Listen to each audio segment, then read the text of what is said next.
ମୁଁ ଆଜି ଆପଣମାନଙ୍କ ପାଇଁ ନେଇ ଆସିଛି ବିନା ପିଆଜ ରସୁଣରେ ମସଲାଦାର ଆଳୁଦମ ରେସିପି। ପୁରୀ ରୁଟି ଆଉ ଭାତ ଯାହା ବି ହେଉ ଆଳୁଦମ ସମସ୍ତଙ୍କର ପ୍ରଥମ choice.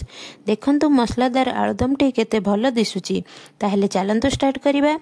Hello and welcome to my channel. ଏଇ ଗରମ ହେଲା ପରେ ମୁଁ ଏଠି 4 ଚାମଚ ରିଫାଇଣ୍ଡ ଅଏଲ ନେଇଛି। ଆଉ ସେଥିରେ ଆମେ ଆଗରୁ ସିଝେଇକି ରଖିଥିବା ଆଳୁକୁ ପକାଇ କିଛି ସମୟ ପର୍ଯ୍ୟନ୍ତ ଫ୍ରାଏ କରିବା। ଆଳୁକୁ ତେଲରେ ଟିକେ ଭାଜିବା ପରେ ସେଥିରେ ଆମେ 1 ଚାମଚ ହଳଦୀ ପାଉଡ଼ର, 1 ଚାମଚ ଚିଲି ପାଉଡ଼ର ଆଉ 1 ଚାମଚ ଲୁଣ ପକାଇ ଭଲ ଭାବରେ ଫ୍ରାଏ କରିନେବା। ଆଳୁକୁ ଆମେ ତାପରେ ଗୋଟିଏ ଜାଗାକୁ କାଢ଼ି ନେବା ଆଣ୍ଡ ଦମ ଆଳୁ ବା ଆଳୁଦମ ପାଇଁ ଗ୍ରେଭି ବନେଇବା।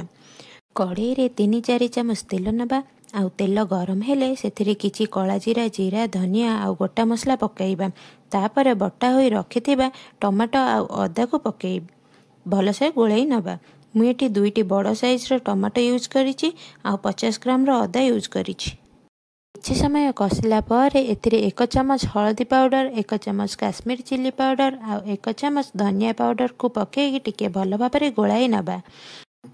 କିଛି ସମୟ ଗୋଳାଇବା ପରେ 1 କପ୍ କାଜୁ ଆଣ୍ଡ ମଗଜର ପେଷ୍ଟକୁ ପକାଇବା, ଯେଉଁଟାକି ଗ୍ରେଭିକୁ ମୋଟା କରିବ। କାଜୁ ପେଷ୍ଟ ପକାଇକି ଆପଣ ଭଲସେ କଷିବେ।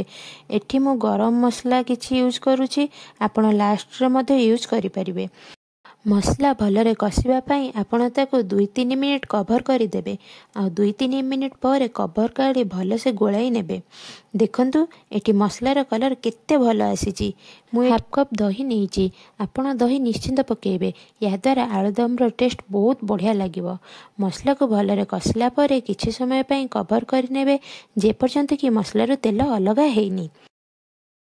ଏଠି ମୁଁ 1 କପ୍ ଗ୍ରୀନ୍ ମଟର ୟୁଜ୍ କରୁଛି, କାହିଁକିନା ଗ୍ରୀନ୍ ମଟର ମୋତେ ବହୁତ ପସନ୍ଦ। ଆପଣଙ୍କୁ ଯଦି ପସନ୍ଦ ନୁହଁ ତାହେଲେ ଆପଣ ଏହାକୁ ସ୍କିପ୍ ବି କରିପାରିବେ। ଏଠି ମୁଁ 1 ଚାମଚ ଲୁଣ ୟୁଜ୍ କରୁଛି। ଆପଣ ଦେଖିକି ଲୁଣ ପକାଇବେ, କାରଣ ଆମେ ଆଗରୁ ଆଳୁ ଭାଜିଲା ବେଳେ 1 ଚାମଚ ଲୁଣ ପକାଇଥିଲେ। ମସଲା ରେଡ଼ି ହେଇଗଲାଣି। ଏବେ ଆମେ ଆଳୁକୁ ଆଡ଼୍ କରିବା। ଆଳୁକୁ ଆମେ ଭଲସେ ମସଲା ସହ ଗୋଳାଇ ନେବା। ମସଲା ଆଳୁ ସହ ମିଶିବା ପାଇଁ 2-3 ମିନିଟ୍ କଭର କରି ଛାଡ଼ିଦେବା। ତାପରେ କଭର କାଢ଼ି ସେଥିରେ 1 ଗ୍ଲାସ ପାଣି ଦେଇ ଭଲ ଭାବରେ ମିଶାଇ ନେବା। ମୁଁ ଏଠି ଗରମ ପାଣି ନେଇଛି, ଆପଣ ମଧ୍ୟ ଗରମ ପାଣି ନେବେ, ଥଣ୍ଡା ପାଣି ଜମା ବି ନେବେ ନାହିଁ। ମୁଁ ଏଠି 1 ପିଞ୍ଚ ଗୋଲମରିଚ ଗୁଣ୍ଡ ନେଇ ଆଉ 5 ମିନିଟ୍ ଫୁଟାଇବା ପାଇଁ ତାକୁ ଛାଡ଼ି ଦେଉଛି। ଦେଖନ୍ତୁ ଏଠି ଆମର ଆଳୁଦମ ରେଡ଼ି ହେଇଗଲାଣି। ଆମେ ଏଠି କିଛି ଧନିଆ ପତ୍ର ଆଉ ଫ୍ରେଶ୍ କ୍ରିମ୍ ପକାଇ ଭଲ ଭାବରେ ଗୋଳାଇ ନେବା। ତାପରେ ରେଡ଼ି ହେଇଗଲା ଆମର ଗରମା ଗରମ ଆଳୁଦମ।